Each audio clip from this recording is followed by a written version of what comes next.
بسم اللہ الرحمن الرحیم۔ السلام علیکم ورحمۃ اللہ وبرکاتہ۔ 40 سال کی عمر تک پہنچنے والے یہ قرآنی دعا ضرور پڑھیں۔ دعا اللہ سبحانہ تعالیٰ ارشاد فرماتے ہیں، اور ہم نے انسان کو اپنے والدین سے اچھا برتاؤ کرنے کا حکم دیا۔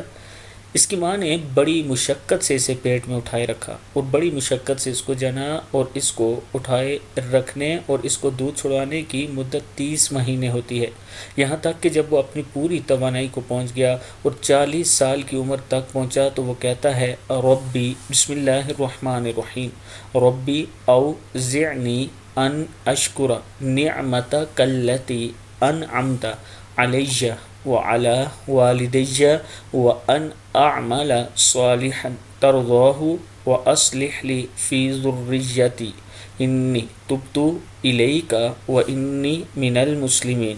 یا رب، مجھے توفیق دیجیے کہ میں آپ کی اس نعمت کا شکر ادا کروں جو آپ نے مجھے اور میرے ماں باپ کو عطا فرمائی، اور ایسے نیک عمل کروں جن سے آپ راضی ہو جائیں، اور میرے لیے میری اولاد کو بھی صلاحیت دے دیجیے۔ میں آپ کے حضور توبہ کرتا ہوں اور میں فرمانبرداروں میں شامل ہوں۔ صدق اللہ العظیم۔ اللہ تعالی ہم سب کو بھی اس پر عمل کرنے کی توفیق عطا فرمائے۔ اس کے ساتھ میں اپنے دوستوں سے گزارش کروں گا، اپنے موبائل کے پلے اسٹور میں ہولی قرآن بائی عابد راجہ لکھیں اور اسے ضرور انسٹال کریں۔ السلام علیکم ورحمۃ اللہ وبرکاتہ۔